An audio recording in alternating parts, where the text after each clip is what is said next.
Oh, hey guys. So today we're going to talk a bit about selection tools and what all sort of options you have when it comes to selecting things. Now I've got right here a purposefully, I would say, obnoxiously complex shape here. This is a lionfish, if you weren't aware.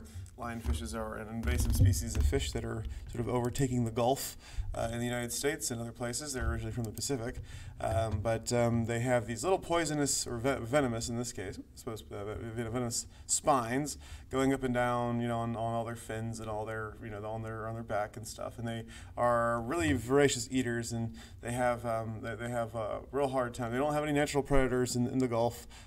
Things like dolphins and stuff, they can't eat them because they're poisonous and stuff. The things that they're competing against aren't around, and so they were originally sold as pets, but they were released into the wild, and now they've taken over. And so what we want to do is we want to cut this out. But the thing about this is that if we were to use, say for instance, the magnetic lasso, we would kind of get caught up in a lot of the different sort of what would you say kind of bits and pieces that are somewhat translucent here. Now, this could work a little bit, especially if we start to kind of go in and out of different things. But the problem with the magnetic lasso is that there's a lot of really fine detail that we want to keep. And so we're gonna be as detailed as we possibly can with this by using this tool over here, which is called the pen tool.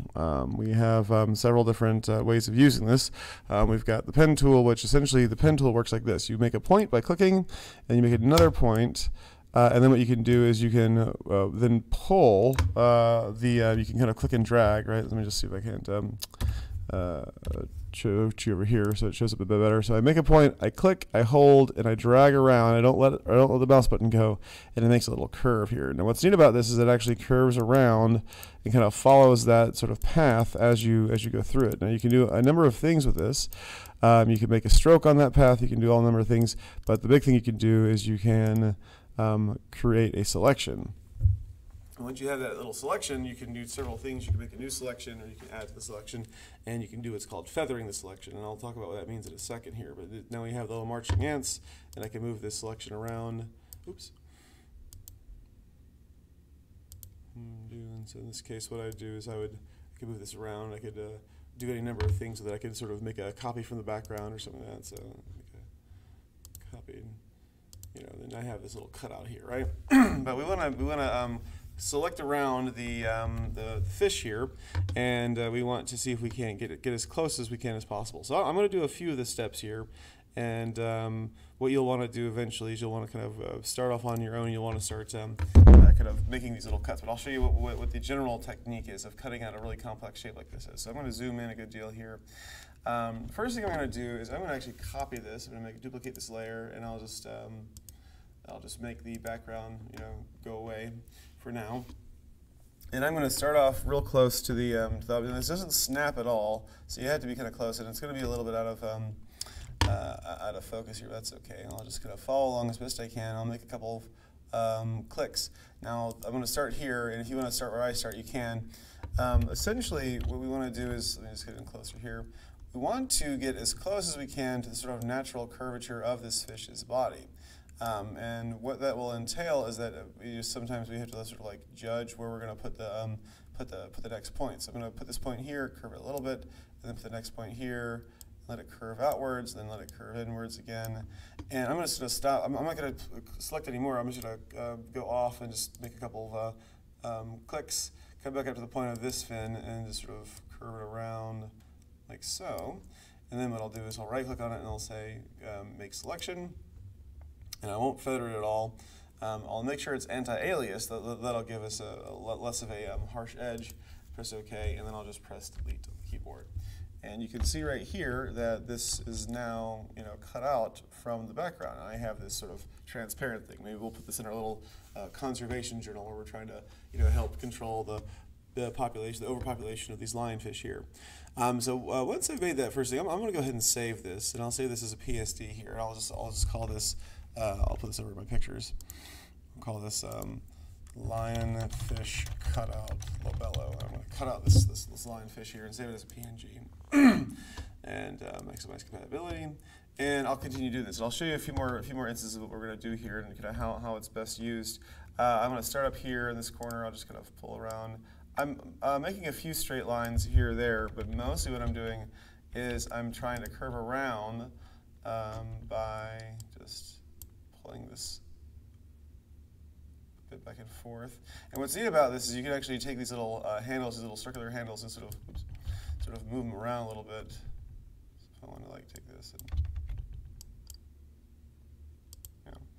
but what I'll do is I'll just continue. No, I don't think I can curve back up around up there to get that. So I'll just see if I click up here, it's going to cut into the next little fin. So I don't want that. So I'll just click back here, and what I'll do is I'll go straight down, look outside, click back up to this fin, and just sort of slowly curve around and see if I can't get some of the details. I want to get as much detail as I possibly can with this fin here, and I'll just pull this out.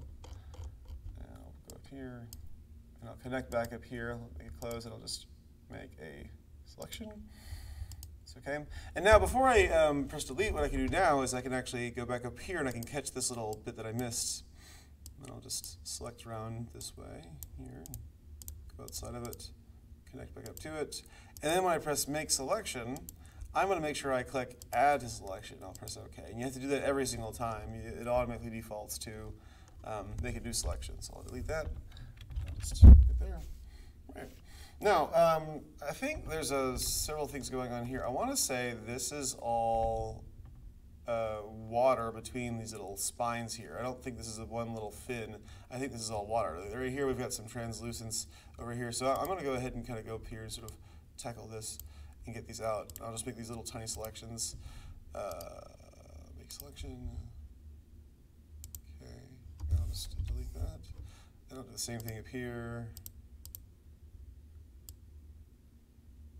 And in this case, I didn't actually complete the selection.